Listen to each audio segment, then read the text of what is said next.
Olá, meus amigos, uma excelente tarde de domingo a todos.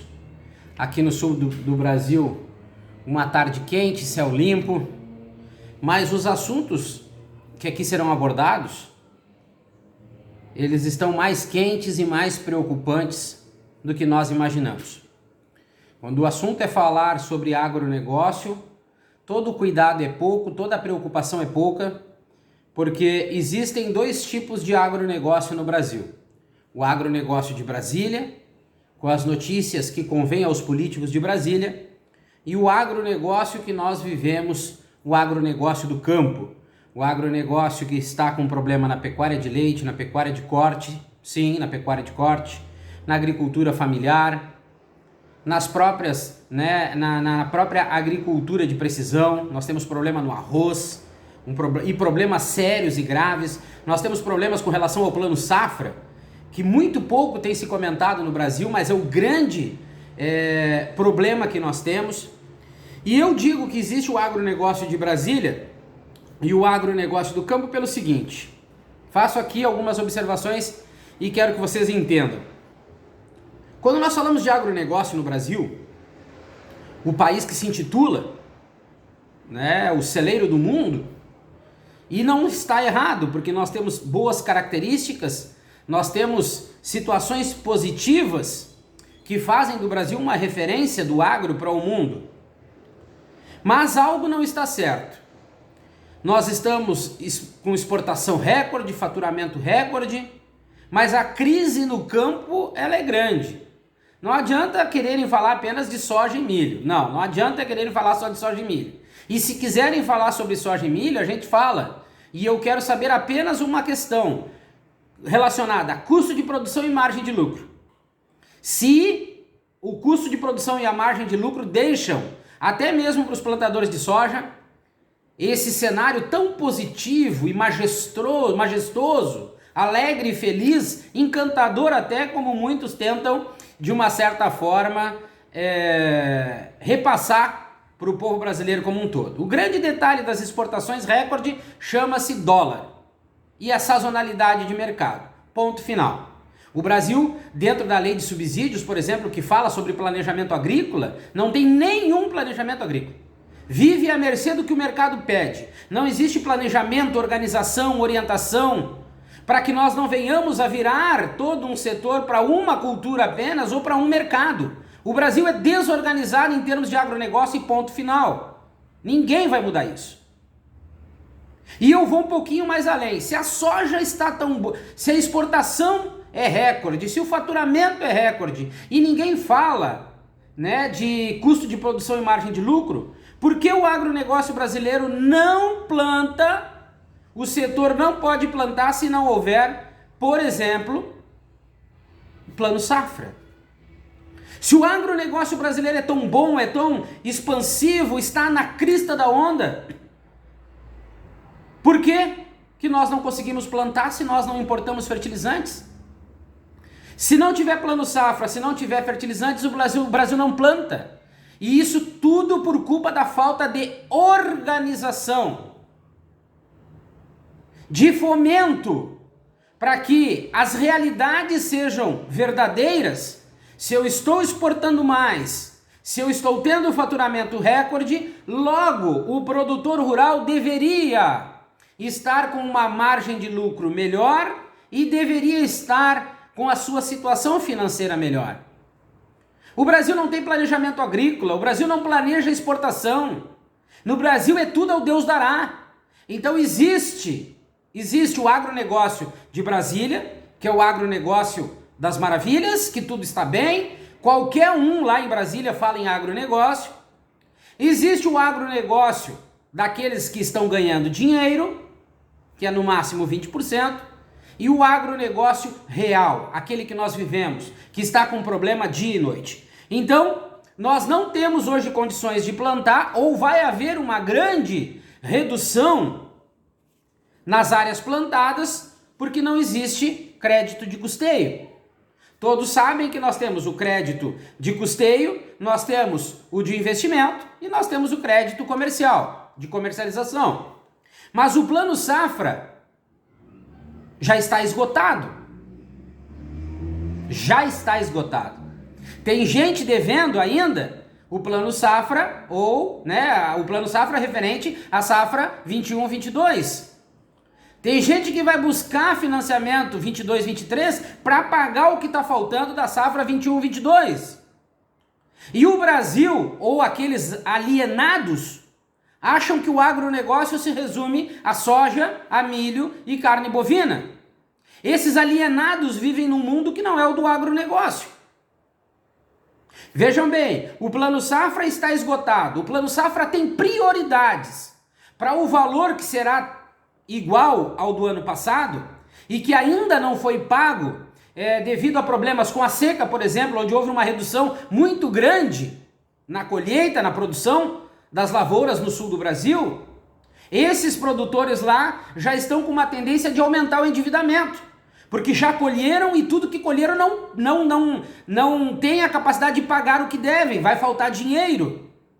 E aí eles vão ter que buscar no Plano Safra 2022-2023, que não haverá aumento de crédito financeiro, vão pegar esse crédito para pagar o que deve, ou seja, não vão conseguir nem plantar o que precisa, dentro de um total de uma área que já é limite, ninguém vai fazer mágica, aumentar a área plantada, aumentar a margem de lucro, aumentar a produção por hectare, isso não existe. Existem alguns alienados que estão enlouquecidos falando bobagem. Ou seja, o produtor vai ter que buscar linhas de crédito junto a empresas privadas. E aí que vem o perigo. Só um exemplo, o Plano Safra tem 3 prioridades. A primeira, a agricultura familiar.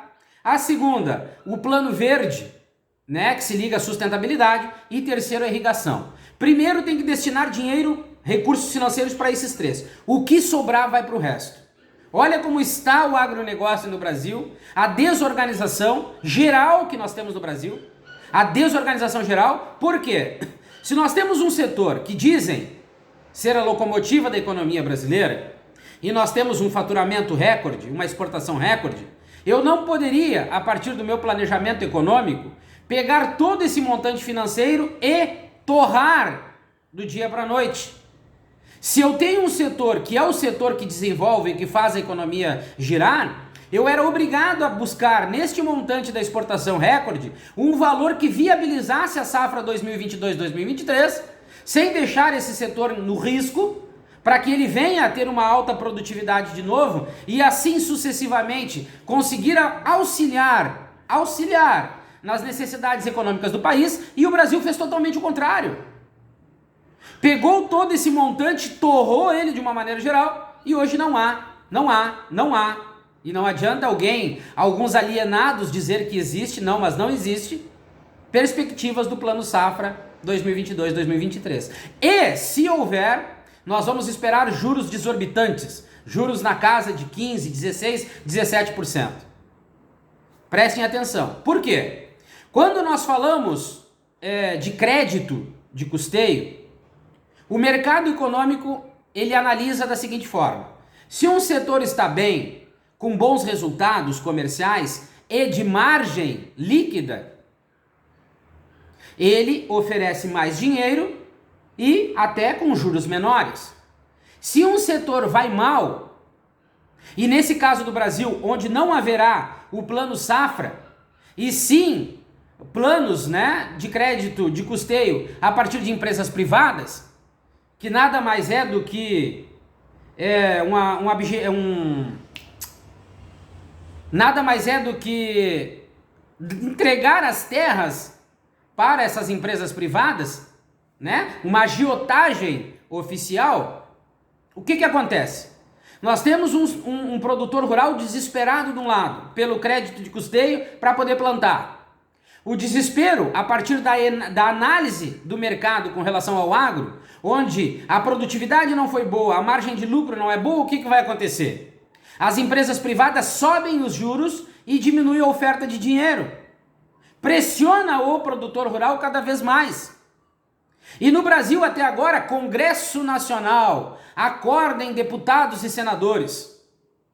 Nós precisamos, de uma certa forma, ajudar vocês, senadores e deputados que gostam de falar de agro de boca cheia e muito pouco entendem do setor. Está na hora de começar a ajudar esse setor que vem sustentando o Brasil realmente e verdadeiramente. Porém, não existe a preocupação do Brasil em manter esse setor vivo, esse setor forte, apenas em sugar tudo que é possível do agronegócio e deixar o produtor rural a Deus dará que se vire. Só que o impacto negativo é muito forte e será muito em breve. Prestem atenção no que eu estou dizendo. Então nós temos hoje algumas situações. Nós temos a questão ligada às empresas privadas que liberarão crédito, e aí eles partem do princípio da nova lei da CPR, onde uma das características marcantes e prejudiciais para o produtor rural será, a partir de uma de um não pagamento de uma parcela, as empresas privadas tomarem posse das terras desse produtor rural. Uma das primeiras características. Segundo, nós precisamos que o Congresso Nacional, dia 28, aprove a PLN 1.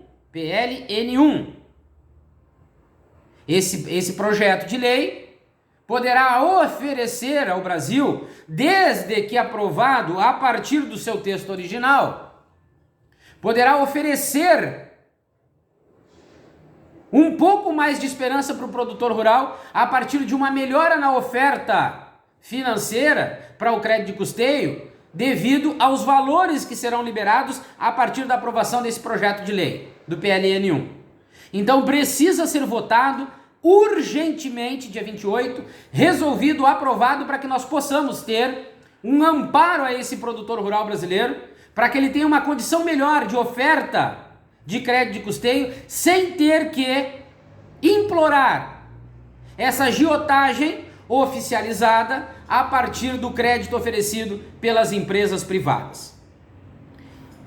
Vejam bem, o que o Congresso deveria estar pensando hoje, senadores e deputados, uns estão com muito boa vontade, mas os outros falam de agro sem saber o que acontece. Atenção, Rodrigo Pacheco, presidente do Senado, senador Rodrigo Pacheco, aprove ou coloque em votação urgente o projeto número 550, que trata do endividamento do produtor rural. Nós precisamos ter urgentemente esse projeto em debate, sendo aprovado, para que haja um fortalecimento desse produtor rural, uma regularização das dívidas e uma abertura de crédito. Vejam bem que é uma soma. Nós temos o PLN 1 que precisa ser aprovado para que haja uma maior liberação de crédito, né, agregado junto ao Plano Safra, já pensando 2021, 2022. Nós precisamos resolver o problema do endividamento do produtor rural. Nós precisamos debater e analisar essas cobranças de juros indevidas a partir de uma necessidade maior do produtor rural. Essas empresas usarem desse artifício para subirem os juros de uma maneira inadequada, pressionando cada vez mais o produtor rural, fazendo com que ele não pague as suas dívidas e, sendo assim, entreguem as suas terras. Nós precisamos tratar e aprovar o quanto antes as questões ligadas à carga tributária. Eu não estou aqui falando em reforma tributária, eu estou falando em carga tributária sobre os insumos ligados ao agronegócio brasileiro. Nós precisamos trabalhar com planejamento agrícola que funcione. Está mais do que na hora de que nós começamos a reverter essa situação. Trabalhar o agronegócio brasileiro como ele precisa ser trabalhado, organizado, planejado, orientado, acompanhado, para que nós possamos buscar do mercado o que ele tem de melhor em termos de preço e volume de compra, diversificadamente.